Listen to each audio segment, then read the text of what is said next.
Hello students, welcome to my channel. तो आज मैं आप सभी को क्लास 9th के चैप्टर नंबर 3 कोऑर्डिनेट ज्योमेट्री का एग्जाम्पल नंबर 1 करवाने जा रही हूँ। हमें दिया है see the figure and complete the following statements. तो बेटा एग्जाम्पल नंबर 1 में आपको ये फिगर दी हुई है, ठीक है, ये फिगर दे रखी है। इस फिगर को देखकर आपको क्या करना है, इन स्टेटमेंट्स को कंप्लीट करना है, ठीक है।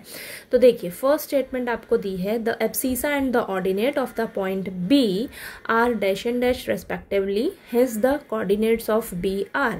तो देखिए सबसे पहले तो एब्सिसा का मतलब क्या होता है, जो x एक्सिस पर पॉइंट होगा वो आपका एब्सिसा होता है, और ऑर्डिनेट जो आपका y एक्सिस पर पॉइंट होगा वो ऑर्डिनेट होता है। ओके, यानी कि x कोऑर्डिनेट को एब्सिसा कहते हैं और y कोऑर्डिनेट को हम ऑर्डिनेट कहते हैं, ठीक है। ये दूसरा नाम है इनका, एक्स कोऑर्डिनेट का और वाई कोऑर्डिनेट का। ओके, तो आपने कंफ्यूज नहीं होना है।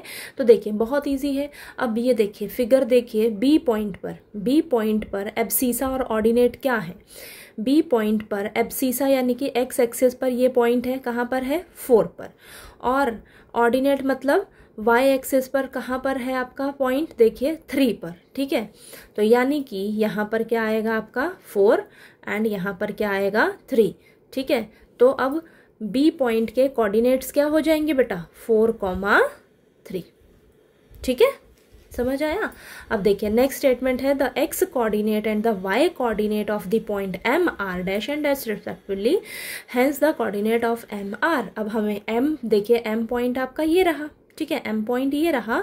अब x कोऑर्डिनेट यानी कि ये x एक्सिस वाली लाइन है, तो यहाँ पर ये -3, और y कोऑर्डिनेट ये देखिए यहाँ पर 4, यानी कि -3 और 4। मैं यहाँ पर लिख भी देती हूँ, तो देखिए -3 और 4, ठीक है। तो यहाँ पर हम लिखेंगे -3 और ये 4, और यहाँ पर आ जाएगा -3 और 4। कोऑर्डिनेट्स आ गए आपके M पॉइंट के, ठीक है। ये B पॉइंट के क्या थे आपके पास, 4,3, तो मैंने यहाँ पर लिख देती हूँ। ओके, समझ आया।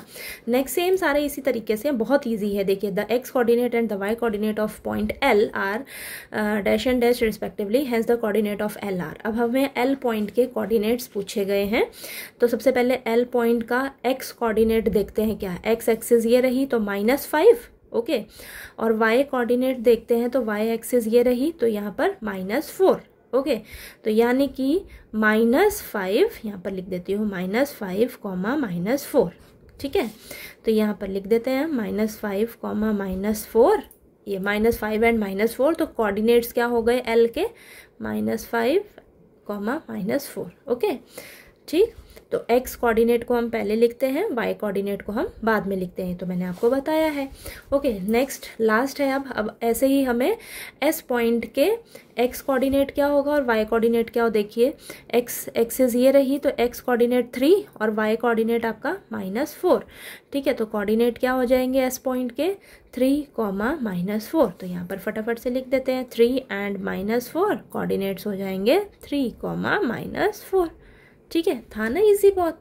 ओके, तो देखिए आपको बस समझ आना चाहिए कि आपके एक्स एक्सिस पर सबसे पहले एक्स एक्सिस पर जो पॉइंट होता है वो हम लिखते हैं, फिर वाई एक्सिस पर जो पॉइंट होता है फिर उसे हम लिखते हैं। इस चीज़ का आपको ध्यान रखना है, ठीक है। आगे पीछे मत कर दीजिएगा, सबसे पहले एक्स कोऑर्डिनेट फिर वाई कोऑर्डिनेट, ओके, ठीक।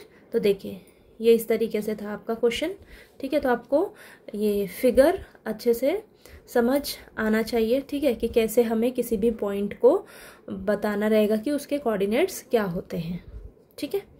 तो चलिए आपको ये एग्जाम्पल नंबर 1 जो है वो अच्छे से क्लियर हो गया होगा। नेक्स्ट एग्जाम्पल नंबर 2 कर लेते हैं अब। ओके।